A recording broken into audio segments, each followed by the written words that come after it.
जी, मैं VK Mishra, principal DPS Bareilly and city coordinator for CBSE schools.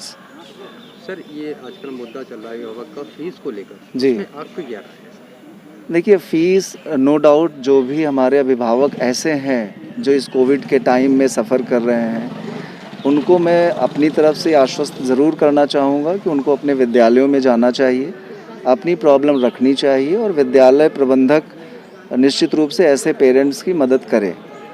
जहाँ तक हम अपने स्कूलों की तरफ से हैं, हम भी इसी तरीके के रिक्वेस्ट करना चाहेंगे अभिभावकों से भी कि अभिभावक जो सक्षम हैं, बिना देरी से अपने स्कूल के प्रबंध तंत्र से संपर्क करके वहाँ जाके वो फ़ीस जमा कर दें, जिससे कि जो वास्तव में सफ़र कर रहे हैं पेरेंट्स, उनकी वो विद्यालय मदद कर सकें।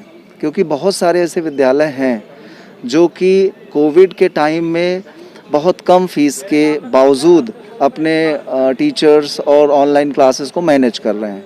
उसमें जो मुझे ऐसे लग रहा है कि कुछ ऐसे हमारे पेरेंट्स हैं जो वास्तव में हेल्प कर सकते हैं आगे आके, तो अगर वो आ जाते हैं जिन्होंने कोविड के टाइम से उनके आर्थिक स्थिति में परिवर्तन कम हुआ है, थोड़ा बहुत तो सबकी स्थितियों में हुआ है, तो वो अगर विद्यालय आके आगे बढ़ के फ़ीस जमा करते हैं तो विद्यालय में उन पेरेंट्स के लिए जिनकी वास्तव में समस्या इस बीच में आई है, वो मदद करने के लिए आगे बढ़ेंगे।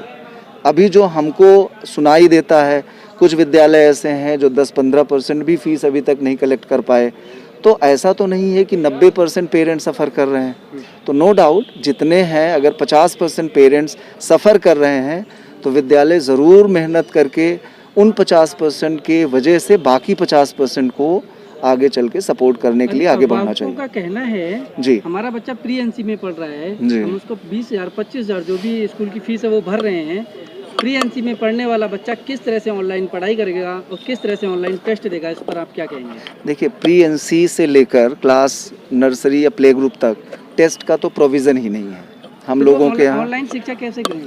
देखिए, ऑनलाइन जो क्लासेस हो रही हैं वो पेरेंट के सहयोग से होती हैं। छोटे बच्चों की क्लास सीधे आप बच्चों को नहीं पढ़ा सकते। और देखिए, हम एक चीज़ आपको बड़े साफ शब्दों में बताएं, हम कोई भी, चाहे पेरेंट हो, शिक्षक हो, स्कूल हो, इस कोविड को इनवाइट नहीं किया है। ये एक आपदा है। ये आपदा आने के बाद में स्कूल क्या कर रहे हैं, बच्चों का साल बचा रहे हैं, पेरेंट बच्चों का स्वास्थ्य बचा रहा है, और हम साल और स्वास्थ्य दोनों बचा लेंगे और इस एक साल को बिता ले जाएंगे तो सब चीज़ गुजर जाएगा। प्री एनसी और प्ले ग्रुप के जो स्टूडेंट्स हैं, जो जी, बच्चे हैं जी, अगर उनके गार्जियंस स्कूल फीस 25,000 भर रहे हैं, जी, ठीक है, फीस जी, भी वही भरे जी, और उस प्ले ग्रुप के बच्चों को, पीएनसी के बच्चों को पढ़ाई वही, जी। ये कहाँ तक उनके साथ न्याय है? आप एक चीज़ ये बताएं हमें, चूँकि इस प्रश्न का जवाब थोड़ा सा मैं दूसरे ढंग से देना चाहूँगा। हम किसी प्री नर्सरी के ऊपर फोकस नहीं कर रहे हैं। मेरा फोकस सिर्फ ये है कि अगर बच्चे को आप स्कूल में डाल रहे हैं, मेरी बात समझिएगा कि जब बच्चा स्कूल जाता है तो दो चीज़ें लेके जाता है। पहला, उसका एक नेक्स्ट ईयर में प्रोविज़न है मूव करने का। दूसरा, ज्ञान के लिए। ज्ञान चाहे आज आप 11th-12th में देखें या प्री नर्सरी में देखें, वैसा ज्ञान हम नहीं दे सकते हैं जैसा कि रियल क्लास में होते हैं। आप समझ रहे हैं? तो कहीं ना कहीं तो पढ़ाई इफ़ेक्ट हुई है, लेकिन हम प्री नर्सरी को 11th-12th या 9th-10th से नहीं कंपेयर कर सकते। एक हम आपकी बात में ऐड करना चाहेंगे। अगर नहीं कंपेयर कर सकते तो प्री एनसी प्ले ग्रुप की फीस क्यों नहीं माफ की जाती? अच्छा, एक चीज़ मेरी आप बताएं कि आपका जैसे प्री एनसी या नर्सरी या एलकेजी है, आप अगले साल उस बच्चे को नेक्स्ट क्लास में ले जाना चाहेंगे या सेम क्लास में रखना चाहेंगे? मेरा एक चीज़ आपसे सवाल। मतलब आपके कहने का मतलब है प्री एनसी और प्ले ग्रुप के जो बच्चे हैं वो फीस दें? नहीं, फिर हम आपसे उल्टा पूछ रहे हैं। आपसे हम कह रहे हैं नेक्स्ट ईयर अगली कक्षा में ले जाना चाहेंगे या सेम क्लास में पढ़ाना चाहेंगे? अगली कक्षा में हर इंसान लेना चाहेगा। बस यही चीज़ें हैं। तो अब इसको आप प्री एनसी वर्ड ना इस्तेमाल करें, इस्तेमाल ये करें कि ज़रूरत क्या हमारे ऊपर। जैसे मैं अफेक्ट किया हूँ एज ए गार्जियन, तो चाहे मेरा बच्चा 12th में है या प्री एनसी में है, हम तो अफेक्ट हुए ना। और अगर हम नहीं अफेक्ट हुए हैं तो फ़र्क ये पड़ता है कि आप कितना कोऑपरेट करना चाहते हैं। तो चाहे आपका बच्चा बड़ी महामारी के चलते यस, कुछ पेरेंट्स ये कह रहे हैं कि उनकी फाइनेंशियली प्रॉब्लम है, हम पैसे नहीं दे पाएंगे, हम अपनी किडनी बेचेंगे। नहीं, अगर देखिए, हम तो ऐसे सारे पेरेंट्स को कहते हैं कि अगर ऐसा कोई पेरेंट है जो किडनी बेच रहा है तो मैं आपको ऑन कैमरा बता रहा हूँ, आए मेरी सैलरी ले ले, अपनी फीस जमा करे। मैं सैलरी देने के लिए अपनी तैयार हूँ। सर कहीं ना कहीं तो एक ये एक चीज़ अभिभावक नहीं, से मैं हमारी बता रहा बात हुई हूँ, थी। मैं इसमें ये है, किसी पेरेंट को, मैं अपनी बेटी का फाइनल ईयर है ग्रेजुएशन, मैं इस साल ड्रॉप करा रहा हूँ। क्यों? उसका रीज़न है कि मैं अभी शिफ्ट नहीं करा पा रहा हूँ। मेरी बेटी बनारस में है, बनारस यहाँ शिफ्ट कराना, यहाँ कॉलेज ढूंढना। तो मैंने कहा अच्छा चीज़ ड्रॉप कर देते हो, क्योंकि फाइनल ईयर के बाद में पोस्ट ग्रेजुएशन में 1 साल का गैप आ सकता है। बहुत ऐसे पेरेंट्स हैं जिन्होंने प्री नर्सरी में एडमिशन कराया और वो चाह रहे हैं कि मैं अगले साल फिर से हम प्री नर्सरी पढ़ाएंगे, लेकिन जब रेगुलर स्कूल चलेगा। ऐसे पेरेंट्स को फीस ना देना चाहिए, ना स्कूल को डिमांड करना चाहिए, सिंपल सा मतलब है। पर वह स्कूल वाले उनको बोल रहे हैं, उन्होंने एडमिशन तो ले लिया, जी। बोल रहे हैं अगर फीस नहीं देंगे आपके बच्चे का हाँ, नाम काट दिया जाएगा। नहीं, ऐसे में स्कूलों को, ऐसे में मैं अपनी तरफ से, मेरा पर्सनल है, क्योंकि दूसरा क्या कर रहा है उस पर मैं कोई किसी संघ को रिप्रेजेंट नहीं करता।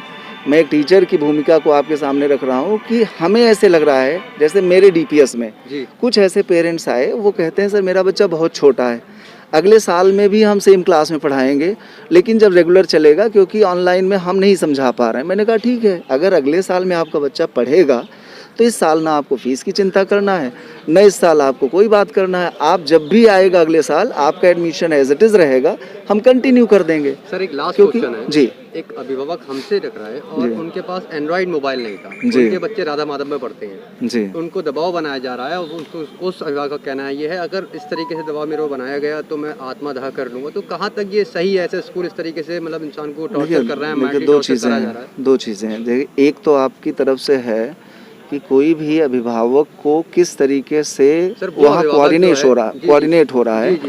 ये ऑटो चालक है सर वो। मैंने क्या बोला आपको कि परिस्थितियाँ जब आपके सामने आती हैं तो आप गुस्से में कुछ भी बोलते हो। एज अ पेरेंट मैं बोलाऊँगा, मैं भी एक पेरेंट हूँ बच्चों का।